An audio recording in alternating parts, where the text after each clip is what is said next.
बरसात की रात थी। गांव के चौपाल में जलती लालटेन की पीली रोशनी चारों ओर छाया फैलाए हुए थी। चार पांच बुजुर्ग आग के पास बैठे हुए थे और उनके सामने कुछ बच्चे टकटकी लगाए उनकी बातें सुन रहे थे। हवा में नमी थी, पर उनके चेहरों पर एक अलग ही सिहरन थी, जैसे किसी अनकही दहशत ने उनकी रगों को जकड़ रखा हो। गांव के सबसे बूढ़े आदमी दादाजी रामशरण ने गहरी खांसी के बाद अपनी भारी आवाज में कहना शुरू किया, तुम सबको उस गायब हुए महल की कहानी पता है ना? बच्चे चौंक उठे। कुछ ने सिर हिलाया, कुछ ने डर से चुप्पी साध ली। तभी पास बैठी एक औरत बोली, रामशरण, बच्चों को ये बातें मत सुनाया करो। रात है, कहीं बुराई सुनकर खींची चली ना आए। रामशरण ने एक लंबी सांस ली और उसकी आंखों में अजीब सी चमक उभरी। 100 साल पहले यहीं से 3 कोस दूर घने जंगलों के बीच एक विशाल राजमहल खड़ा था। कहते हैं वो महल राजा विक्रम और रानी चंद्रलेखा का था। लेकिन अचानक एक अमावस्या की रात पूरा महल धरती से गायब हो गया। न कोई दीवार बची, न मीनार, न पत्थर, बस सूखी जमीन और टूटी झाड़ियों का मैदान। और तब से हर 100 साल बाद उसी रात को वह महल फिर से प्रकट होता है। बच्चों ने सहम कर एक दूसरे का हाथ थाम लिया। आग की लपटें फड़फड़ाईं, जैसे हवा भी इस बात से बेचैन हो। रामशरण धीरे धीरे बोलते रहे, कहते हैं कि उस रात अगर कोई उस महल के अंदर गया तो फिर कभी लौटकर नहीं आया। कई जिज्ञासु लोग गए, कुछ साहसी जवान भी, लेकिन सुबह उनके निशान तक नहीं मिले। बस कभी कभी जंगल की हवा में किसी के चीखने की गूंज सुनाई देती है, और वो आवाज आज तक गांव वालों के दिलों में डर भर देती है। एक बच्चे ने डरते डरते पूछा, लेकिन दादाजी, महल क्यों गायब हुआ था? रामशरण की आंखें लालटेन की रोशनी में और गहरी लगने लगीं। उसमें रानी चंद्रलेखा का राज छुपा है।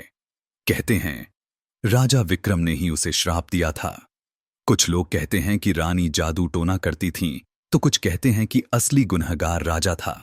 मगर सच क्या था, ये कोई नहीं जानता। बस इतना तय है कि उसकी आत्मा आज भी उस महल में कैद है, और जब महल लौटता है, उसकी चीखें दीवारों से टकराकर पूरी धरती को हिला देती हैं। चौपाल में एक अजीब सी खामोशी छा गई। बाहर हवा और तेज बहने लगी थी। लालटेन टिमटिमाई, मानो बुझने ही वाली हो। बच्चों ने एक साथ चीखकर अपने मां बाप को पुकारा। तभी एक नौजवान, जो थोड़ी देर से चुपचाप बैठा सब सुन रहा था, बोला, तो अगली अमावस्या को ठीक 100 साल पूरे हो रहे हैं। सभी की नजरें उसकी तरफ घूम गईं। रामशरण ने धीमी आवाज में सिर हिलाया, हां, और इसी वजह से हम सब डरे हुए हैं, क्योंकि इस बार वो महल फिर से प्रकट होगा। उस वक्त किसी को अंदाजा नहीं था कि वही नौजवान इस रहस्य की ओर कदम बढ़ाएगा और एक ऐसी कहानी शुरू होगी जिसमें न सिर्फ गायब हुआ महल लौटेगा, बल्कि सदियों पुराना श्राप भी अपने सबसे भयानक रूप में सामने आएगा। बाहर आसमान में बिजली चमकी और मानो जंगल की गहराई से किसी ने पुकारा, मेरी कैद तोड़ो या मेरी मौत बनो। गांव के चौपाल पर उस रात सबने वह कहानी सुनी थी, लेकिन सबसे ज्यादा असर पड़ा था उस अजनबी पर, जो पिछली कई शामों से वहां डेरा डाले था। उसका नाम था अर्णव। अर्णव एक युवा इतिहासकार था। किताबों और पुरानी कथाओं में उसकी जान बसती थी, पर उसकी आंखों में एक बेचैनी भी थी, एक ऐसा सवाल जिसे वो बरसों से ढूंढ रहा था। उसके दादा अक्सर उसे एक पन्ना दिखाते थे, बहुत पुराना, आधा जला हुआ। उस पन्ने पर सिर्फ इतना लिखा था, महल लौटेगा और सच को सामने लाएगा। अर्णव का परिवार उसी इलाके से ताल्लुक रखता था। दादा कहा करते थे कि उनके पूर्वज कभी उस राज्य के सैनिक हुआ करते थे। शायद इसी वजह से अर्णव के लिए गायब हुए महल की दंतकथा सिर्फ इसम्त एक लोक कथा नहीं थी, बल्कि उसके अपने खून से जुड़ा एक रहस्य थी। उस रात चौपाल पर सबके जाने के बाद भी अर्णव वहीं बैठा रहा। हवा में मिट्टी और बरसात की गंध थी। उसकी उंगलियां उस पुराने पन्ने को सहला रही थीं जो उसने हमेशा अपने साथ रखा था।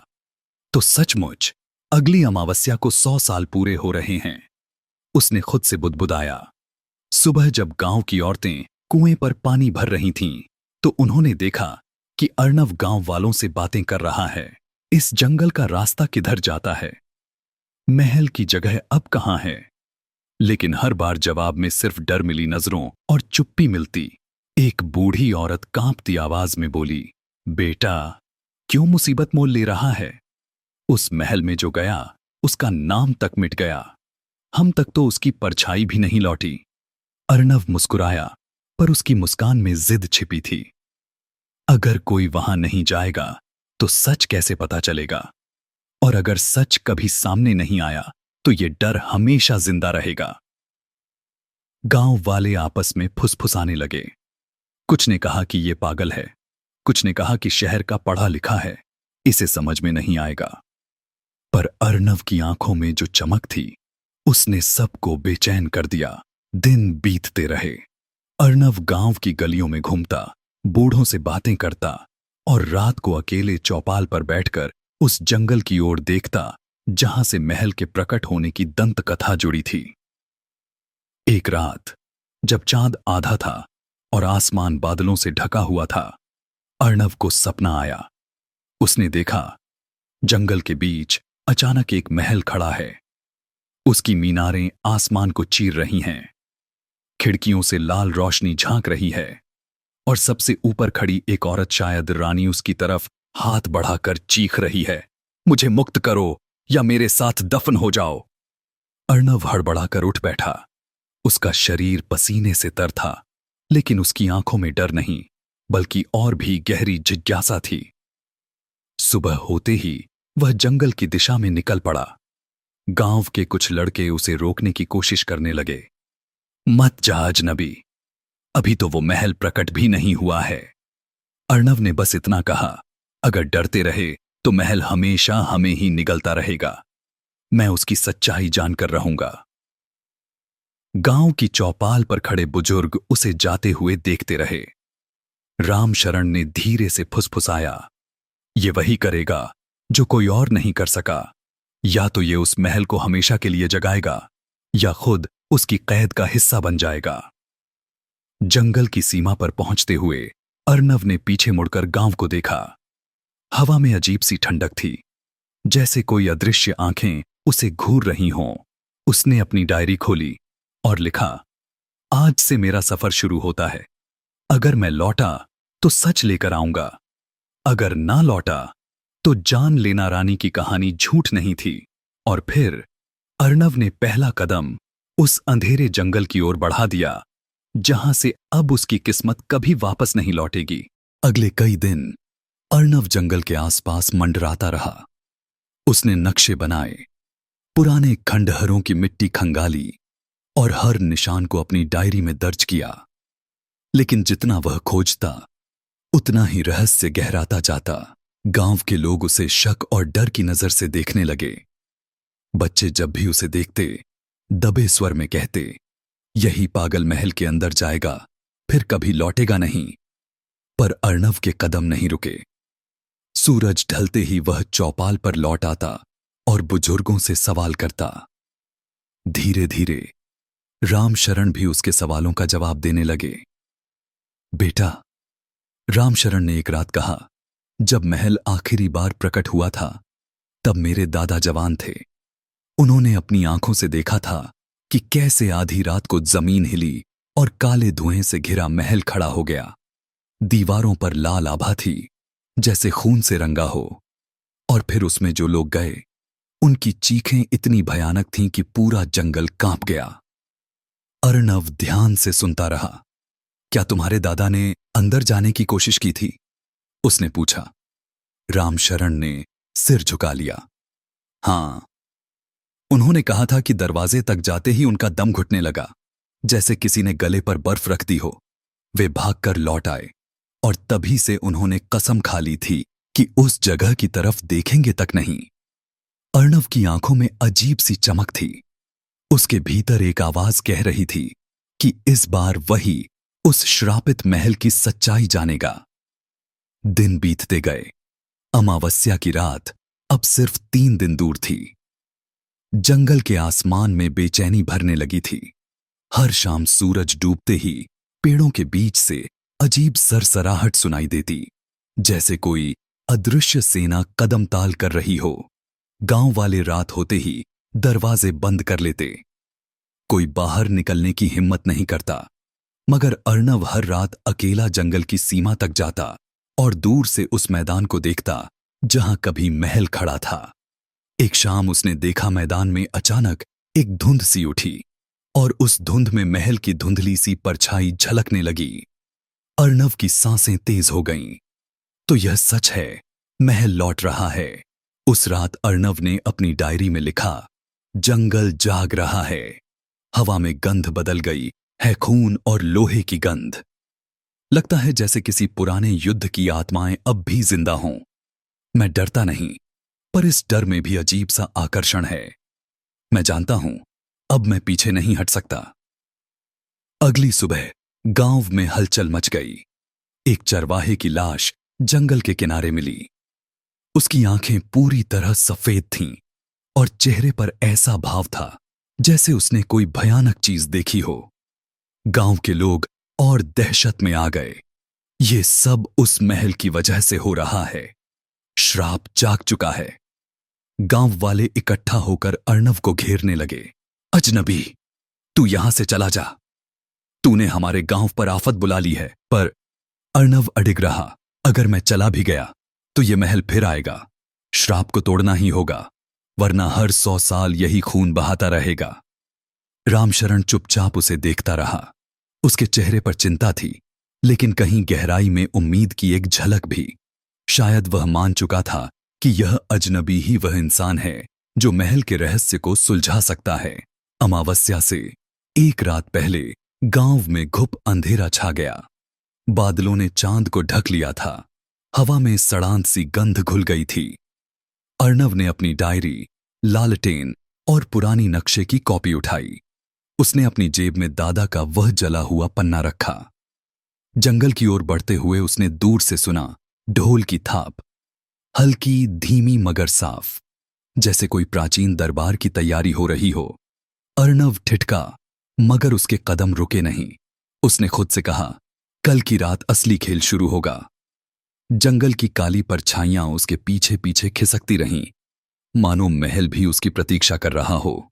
अमावस्या की रात गांव पर घना सन्नाटा छाया हुआ था। हर घर के दरवाजे बंद थे। खिड़कियों पर मोटी लकड़ियां टिकी थीं। किसी के होंठों पर आवाज नहीं, सिर्फ अंदर दबे सिसकते डर। लेकिन उस रात अर्णव चौपाल पर अकेला खड़ा था। उसकी आंखें उस जंगल की ओर थीं जहां से बरसों पुरानी दंतकथा ने जन्म लिया था। धीरे धीरे हवा ठंडी होती चली गई। जमीन कांपने लगी। पेड़ों की डालियां आपस में टकरा रही थीं, जैसे कोई अदृश्य सेना मार्च कर रही हो। आसमान में काले बादल घूम रहे थे और चांद कहीं गुम हो चुका था। अचानक जंगल के बीचों बीच गर्जना, धरती हिली। एक धुंध का सागर मैदान से उठने लगा और उस धुंध से बाहर झांकी मीनारों की परछाई।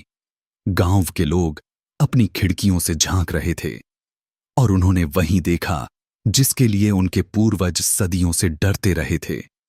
महल लौट आया था। अर्णव की आंखें चौड़ी हो गईं।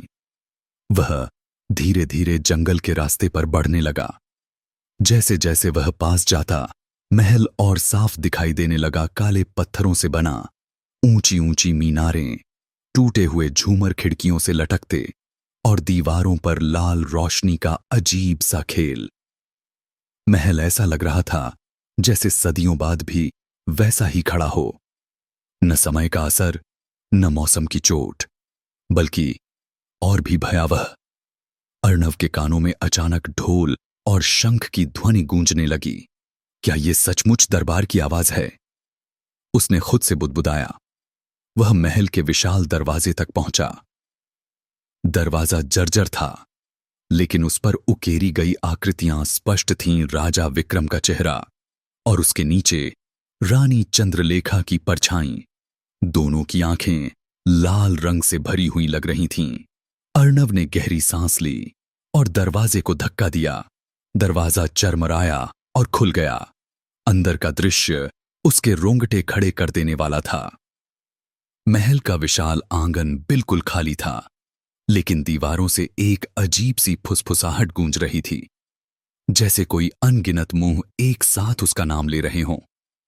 जमीन पर पुराने दीपक पड़े थे, लेकिन उनमें बिना तेल के ही नीली लौ जल रही थी। झूमर हवा के बिना ही हिल रहे थे और सीढ़ियों से उतरती परछाइयां जिनके शरीर नहीं थे, सिर्फ आकृतियां। अर्णव के कदम कांपे, लेकिन उसकी जिज्ञासा डर से बड़ी थी। वह आंगन पार करता हुआ भीतर की ओर बढ़ा। महल के गलियारे अंधेरे से भरे हुए थे, हर जगह मकड़ी के जाले। लेकिन अजीब बात यह थी कि जाले टेढ़े मेढ़े न होकर ऐसे बुने थे जैसे उनमें कोई आकृति छिपी हो, कभी तलवार, कभी चेहरे, कभी चीखती हुई रानी की छवि। अर्णव ने लालटेन उठाई और सामने के बड़े कक्ष की ओर बढ़ा। दरवाजा खुलते ही उसे झटका लगा। अंदर दरबार सजा हुआ था। टूटी हुई सिंहासन पर राजा विक्रम की मूर्ति जैसी आकृति बैठी थी, लेकिन उसकी आंखें खुली थीं और चारों ओर सैनिकों की हड्डियां पड़ी थीं, मानो सबकी मौत उसी पल हुई हो। फिर भी उनकी खोपड़ियां ऐसे खड़ी थीं जैसे अब भी राजा को सलाम कर रही हों। अर्णव का दिल धड़कने लगा। तभी अचानक दीवारों पर लटकती पेंटिंग्स हिलने लगीं। एक पेंटिंग रानी चंद्रलेखा की उसकी नजर के सामने कांपी और उससे फुसफुसाहट आई। मुझे ढूंढो। अर्णव पसीने से तर था। उसने अपनी डायरी खोली और कांपते हाथों से लिखा, महल सचमुच जीवित है। यहां हर दीवार सांस ले रही है। मैं अब सिर्फ इतिहास नहीं देख रहा, बल्कि मौत का खेल देख रहा हूं। अचानक पीछे से कदमों की आहट आई। वह मुड़ा, लेकिन वहां कोई नहीं था। फिर भी हवा में गर्माहट फैल गई, मानो किसी ने अभी अभी उसके कान के पास आकर फुसफुसाया हो, तुम देर से आए, पर अब लौट नहीं सकते। अर्णव का दिल जोर से धड़का। उसने चारों ओर देखा। दरबार खाली था, लेकिन हर छाया उसके करीब आती हुई लग रही थी। उसकी लालटेन टिमटिमाई और बुझ गई। अब बस अंधेरा था, और उस अंधेरे में गूंज रही थी रानी की चीख। अर्णव अंधेरे में खड़ा था। उसके चारों ओर सिर्फ परछाइयां थीं, जो हर पल बदलती और करीब आती जा रही थीं। अचानक दीवार पर लटकी पेंटिंग से हल्की रोशनी फूटी। वह पेंटिंग रानी चंद्रलेखा की थी। नीली साड़ी, गहनों से सजी, लेकिन चेहरे पर गहरा दुख। अर्णव धीरे धीरे आगे बढ़ा। जैसे ही वह पास पहुंचा, पेंटिंग की आंखों से लाल आंसू टपकने लगे और उन आंसुओं से फर्श पर शब्द लिखे गए, सच्चाई मेरी नहीं, उसकी मौत में छुपी है। अर्णव का दिल जोर से धड़का। किसकी मौत? उसने फुसफुसाया। पेंटिंग अचानक हिलने लगी और उसके पीछे की दीवार से एक छोटा सा रास्ता खुल गया। अर्णव कांपते कदमों से अंदर घुसा। यह कमरा बाकी हिस्सों से बिल्कुल अलग था। दीवारों पर गाढ़े लाल रंग की परत थी, जैसे खून से रंगा गया हो। बीच में एक पुरानी मेज थी, जिस पर चमड़े से बंधी एक डायरी रखी थी। अर्णव ने डायरी उठाई। उसका कवर टूटा हुआ था और पहले ही पन्ने पर लिखा था, मैं चंद्रलेखा अपनी आखिरी रात लिख रही हूं। उसकी सांसें थम सी गईं। उसने कांपते हाथों से पन्ने पलटने शुरू किए। डायरी में लिखा था, राजा विक्रम मुझसे प्यार नहीं करता। उसने मेरे लिए यह महल सोने और पत्थर से तो सजाया, पर मेरे दिल को कब्र बना दिया। जब मैंने उसे राज्य के गद्दारों के बारे में चेताया, तो उसने मुझे ही दोषी ठहरा दिया। उसने कहा, मैं जादू टोना करती हूं, सैनिकों को बहकाती हूं। सच ये है कि मैं सिर्फ राज्य को बचाना चाहती थी। अर्णव की आंखें चौड़ी हो गईं, तो रानी निर्दोष थी। डायरी में आगे लिखा था, आज रात मुझे जिंदा ही इस महल में कैद किया जाएगा। राजा और सेनापति मिलकर मेरी कब्र खुदवा रहे हैं। मैं चीख रही हूं, पर कोई सुन नहीं रहा। अगर यह डायरी कभी किसी के हाथ लगे तो जान लेना, मेरा खून व्यर्थ नहीं गया। मेरा श्राप है कि यह महल हर 100 साल बाद लौटेगा, जब तक कोई मेरा सच पूरी दुनिया को न बता दे। अर्णव के हाथ कांप गए। उसने डायरी बंद की और महसूस किया जैसे कमरे की हवा अचानक भारी हो गई हो। तभी कमरे के कोने से एक धीमी सरसराहट हुई। अर्णव ने लालटेन उठाई और रोशनी डाली। वहां एक स्त्री की आकृति खड़ी थी। लंबे खुले बाल, लहूलुहान साड़ी और आंखें जो धधकते अंगारों जैसी लग रही थीं। वह रानी चंद्रलेखा थी। उसकी आवाज पूरे कमरे में गूंज उठी। सदियों बाद कोई मेरी आवाज सुन रहा है। अर्णव का शरीर जड़ हो गया। तुम सचमुच उसकी आवाज टूट गई। रानी की आत्मा धीरे धीरे उसके करीब आई। मैं निर्दोष थी, मगर मुझे धोखा मिला। राजा ने मुझे इस महल की दीवारों में जिंदा दफना दिया। मेरी चीखें, मेरी मौत, सब इस महल की नींव में गूंजती हैं। और अब तुम आ गए हो। अर्णव की सांसें तेज हो गईं। तुम चाहती क्या हो मुझसे? रानी की आंखों में आंसू भरे थे, लेकिन चेहरे पर क्रोध भी था। मैं चाहती हूं कि तुम मेरी सच्चाई दुनिया को बताओ, पर सावधान रहो। इस महल में राजा की आत्मा भी जिंदा है। वह नहीं चाहता कि मेरा सच सामने आए, इसलिए जो यहां आता है वह कभी लौट नहीं पाता। अर्णव की रीढ़ में ठंडी लहर दौड़ गई। तो यही कारण था कि महल सबको निगल जाता है। अचानक महल की दीवारें कांपने लगीं। दरवाजा खुद ब खुद बंद हो गया।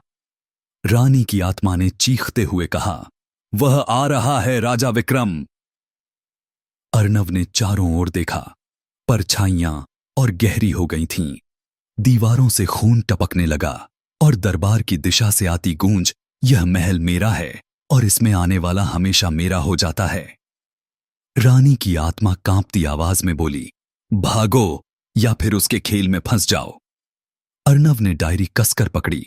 अब उसे मालूम था यह महल सिर्फ ईंट पत्थर नहीं था। यह सदियों पुराने विश्वासघात का कैद खाना था।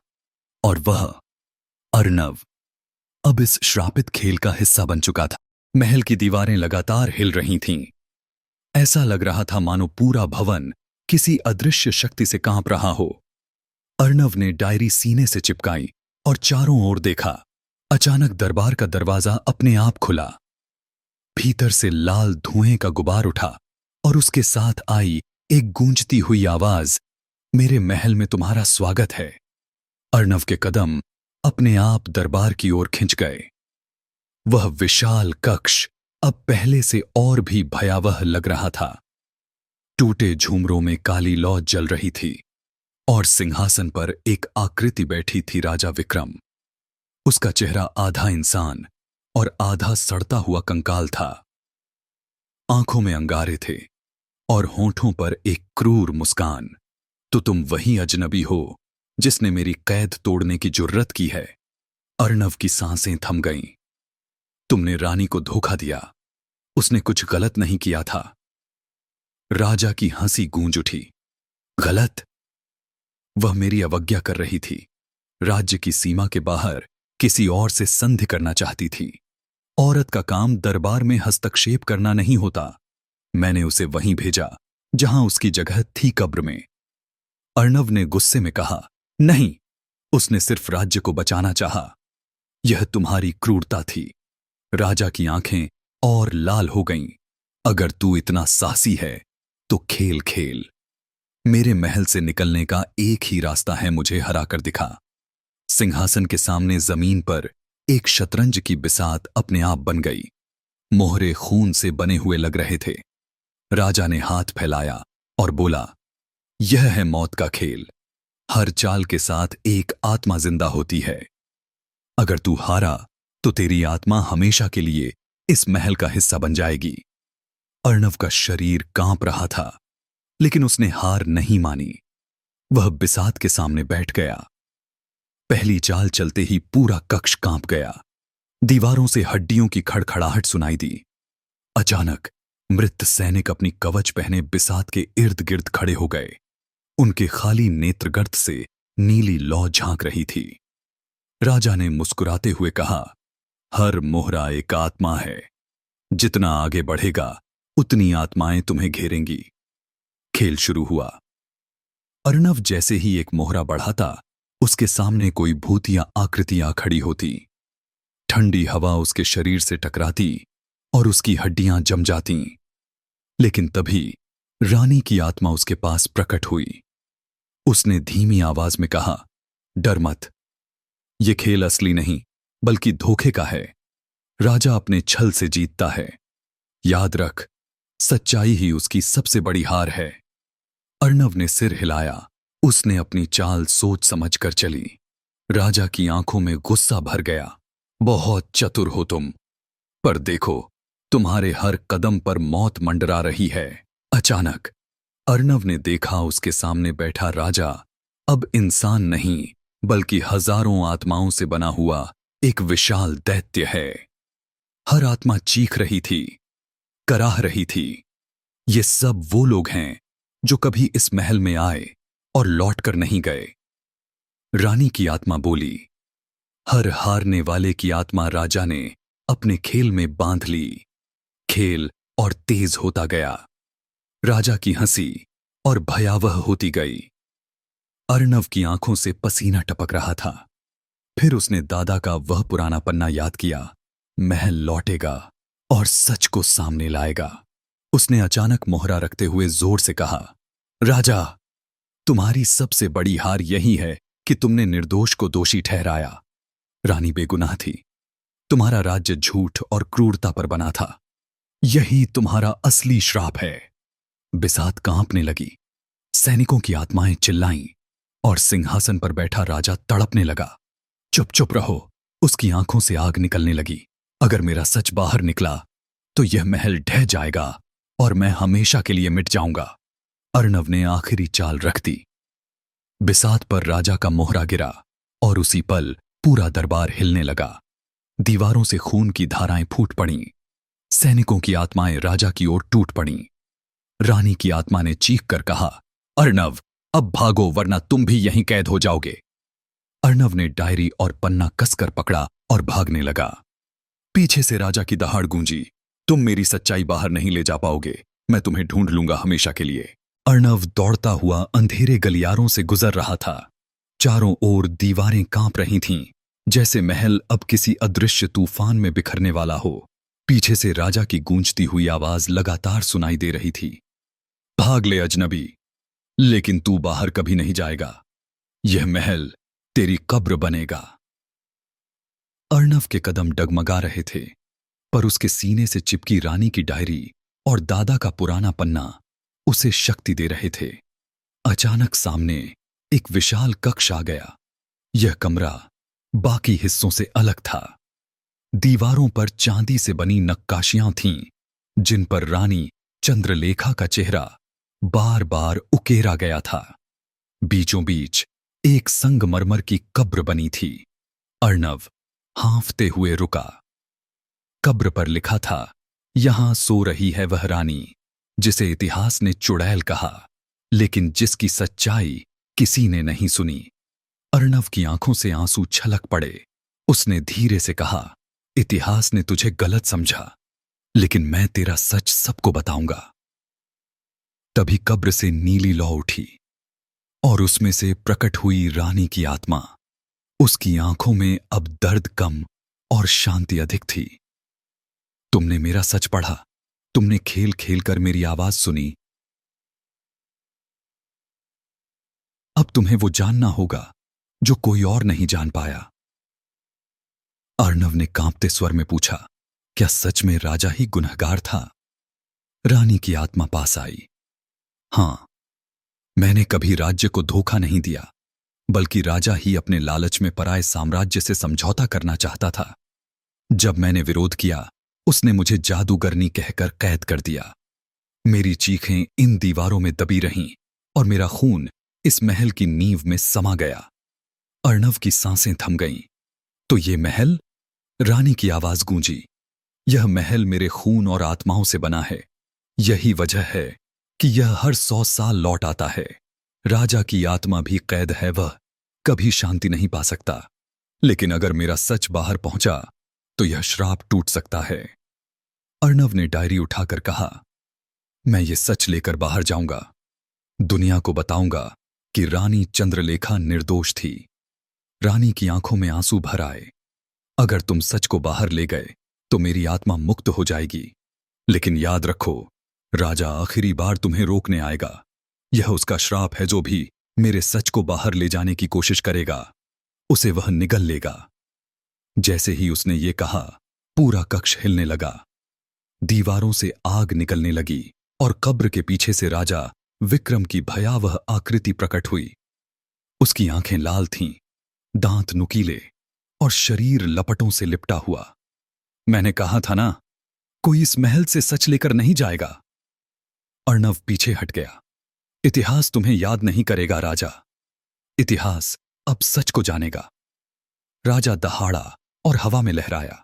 उसके इशारे से कक्ष की सारी आत्माएं अर्णव की ओर झपटीं। रानी की आत्मा बीच में आ गई।